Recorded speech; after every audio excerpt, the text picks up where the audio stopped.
안녕하세요. 오늘의 사연 시작하겠습니다. 제가 아내와 결혼 후에 살림 차릴 돈으로 우리 가게를 먼저 차렸습니다. 사실 가게 오픈하고 초반에는 잘못된 선택을 했나 싶을 정도로 방황을 많이 했습니다. 장사가 많이 안 되었거든요. 아내는 정말 아름다웠습니다. 하얀색 주방 유니폼이 그렇게 잘 어울리는 사람은 세상 어디에도 또 없을 것 같네요. 아내를 처음 만났을 때 저는 주방에서 짬이 좀 되는 고참 직원이었고, 아내는 열정만으로 요리를 시작한 것 없는 신입이었습니다. 사실 아내한테 첫눈에 반하다시피 했는데 제가 너무 서툴었는지 좋아한다는 표현보다는 주방에서 갈구고 싸우면서 제 마음을 표현했어요. 저희가 결혼할 때 후배들 말에 의하면 아내가 제 욕을 그렇게나 많이 했었다고 합니다. 둘이 결혼할 줄은 상상도 못했다며 경악을 금치 못할 정도로 아내를 못살게 굴던 저였으니까요. 아무튼 가게 오픈 준비할 때부터 정말 많이 힘들었습니다. 자리 찾는 것부터가 어려운 일이었어요. 서울에서는 도무지 가게를 열지 못할 것 같아서 저희는 서울이 아닌 다른 곳에 가게를 차리게 되었습니다. 거기서도 한참 자리를 알아보다가 산기슭이 있는 자리를 계약하게 되었습니다. 다른 것보다 통유리창 너머로 보이는 자연경관이 너무 아름다웠거든요.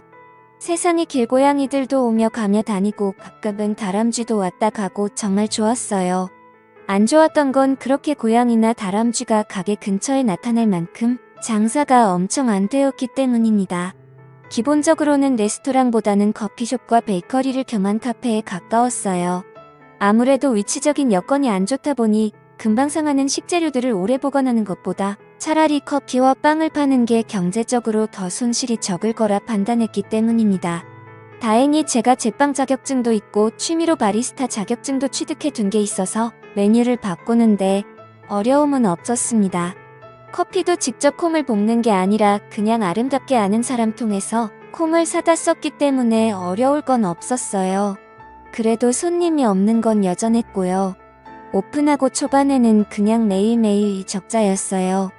손님 그림자도 구경 못하는 날이 대다수였거든요. 그런데 제가 일하던 레스토랑의 그 유명 셰프님께서 제가 가게를 차렸다는 소식을 듣고 가게에 격려차 방문을 해주셨습니다. 아직도 개인적으로 너무 감사함을 느낄 정도로 신세를 졌다고 생각합니다.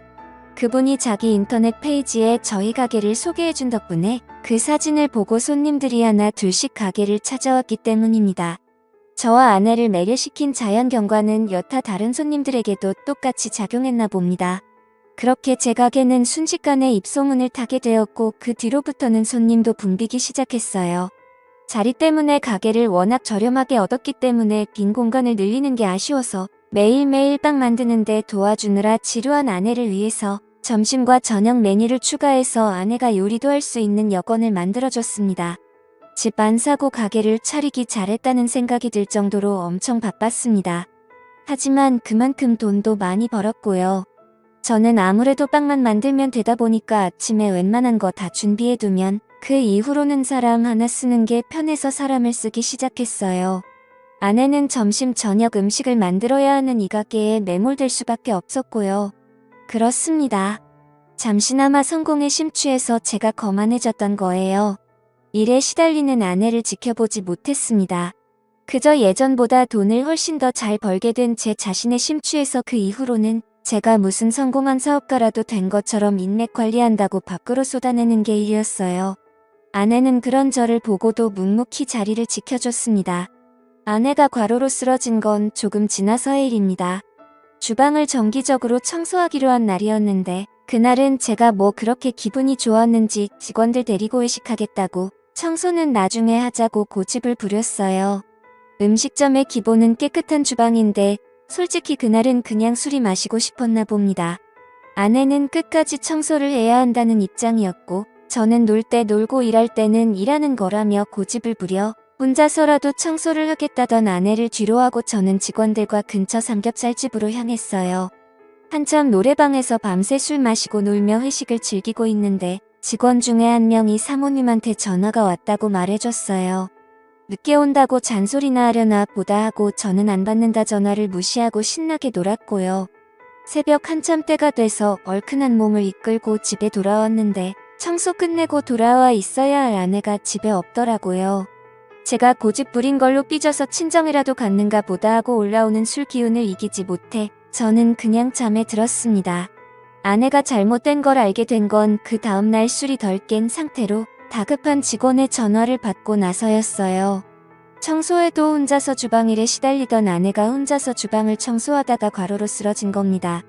과로로 인한 급성 뇌경색이었고 이미 아내를 발견했을 때는 손 쓸 방도가 없었어요. 그렇게 아내를 떠나보냈습니다. 그때가 돼서 반성을 해봐야 이미 늦은 뒤였어요. 저 때문에 아내가 그렇게 되었다는 생각에 가게도 내팽개쳐두고 혼자서 방황을 많이 했습니다.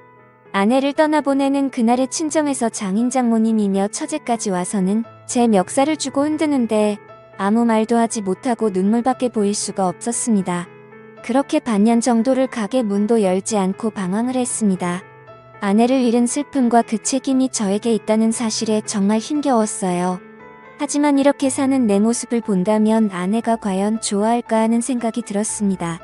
그리고 아내와 제가 함께 이룬 꿈이었던 저의 가게를 끝까지 지켜내는 게 제가 해야 할 일이라는 생각이 들었습니다. 그리고 다시 가게를 열었어요. 반년이라는 공백은 굉장히 길었습니다. 오랫동안 호흡을 맞춰온 직원들은 이미 새로운 일터를 찾아 저를 떠난 뒤였고 저 혼자서 가게를 꾸려나가야 했습니다. 어려운 건 없었어요. 자리를 비웠던 시간만큼 손님도 떨어졌고 저는 제가 늘 하던 대로 아침에 일찍 나가 빵을 굽고 점심과 저녁에는 아내가 짜놓은 메뉴대로 음식을 하면 되었거든요. 저도 요리를 하던 사람이기 때문에 아내만큼은 아니지만 어느 정도의 맛을 낼 수는 있었습니다. 다시 가게를 열었다는 소식에 감사하게도 그동안 자주 와주던 단골 손님들은 시간을 내서 가게를 찾아와 주었습니다. 아내의 소식을 들었다며 건네는 심심한 위로도 듣고 가끔씩은 자주 오겠다며 저를 응원해줬어요. 이렇게 소소하게 장사를 하며 가게를 이어나가고 있던 어느 날 아내가 있을 때는 가게의 시그니처 메뉴라고 해도 무방한 봉골레 파스타가 제가 음식을 하기 시작한 이후로는 판매량이 급감했다는 걸 깨닫게 되었어요.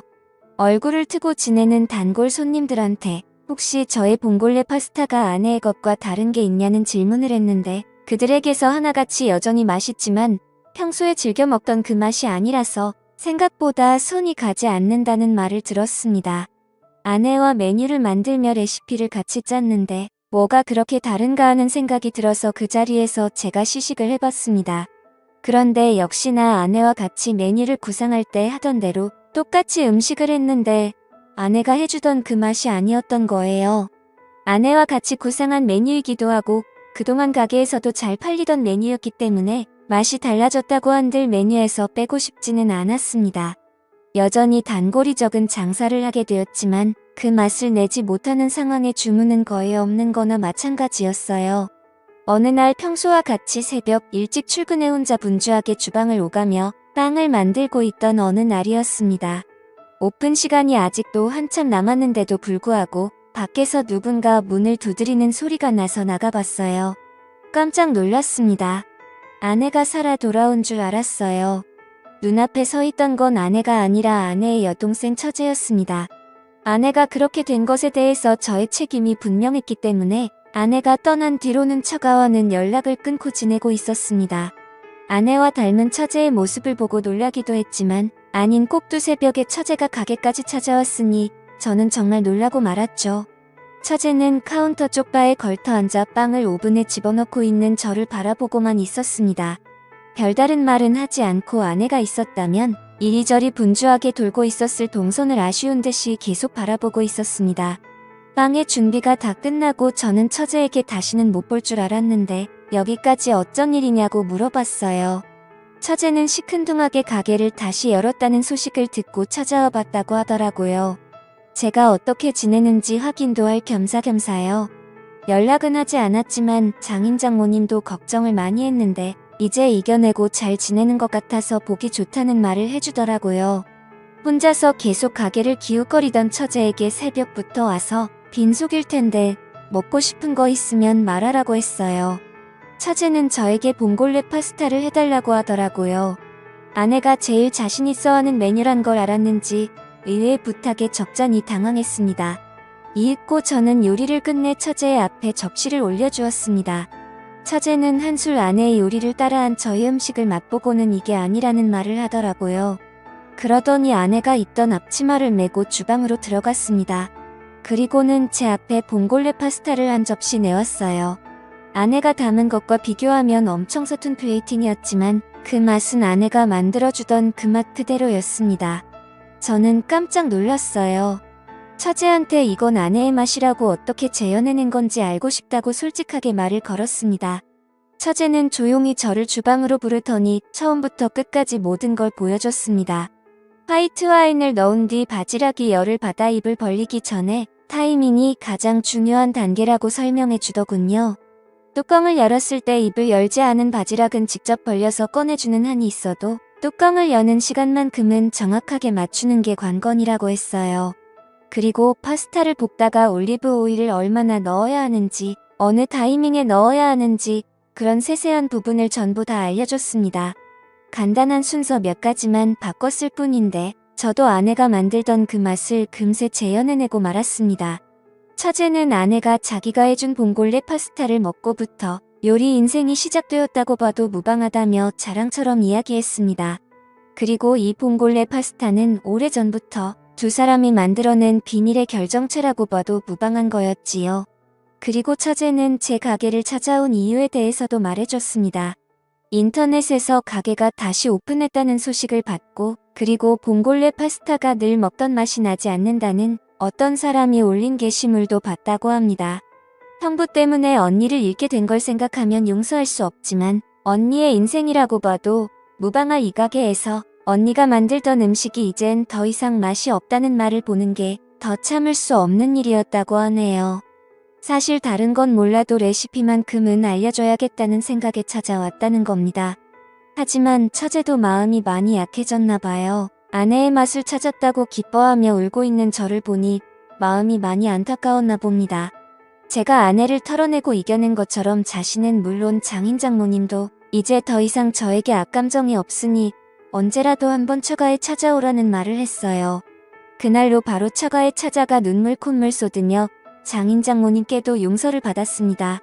다시 찾아오는 단골 손님들에게는 다시 봉골레 파스타를 자신있게 권해줬고 아내가 남겨놓은 메뉴와 함께 가게는 점차 손님 수가 늘어나기 시작하더니 그때만큼은 아니지만 요즘은 정신없이 바쁜 생활을 하고 있어요. 봉골레 파스타 주문이 들어오면 저는 주방으로 달려가 그녀에게 주문이 들어온 소식을 알립니다. 아내가 만들던 것과 똑같은 파스타를 만들어주는 그녀는 다른 사람이 아니고 바로 아내의 동생 처제입니다. 처가에서 극적인 화해를 한 이후 장사가 바빠지면서 처제에게 주방 일을 도와줄 수 있냐 부탁을 했고 지금은 아내의 빈자리에 아내 대신 처제가 들어와서 저를 도와주고 있습니다. 다시 찾은 아내의 맛과 다시 채운 아내의 빈자리를 이제 2번 다시 놓치지 않을 겁니다. 아내가 사랑했던 이 레스토랑과 저와 아내의 가족들 모두가 앞으로 영원히 행복했으면 좋겠네요. 제 사연을 들어주셔서 감사합니다. 또 찾아주셔서 감사합니다. 매일 새롭고 흥미로운 사연으로 찾아뵙겠습니다. 구독과 좋아요 잊지 마시고 다음 사연으로 다시 찾아뵙겠습니다. 감사합니다.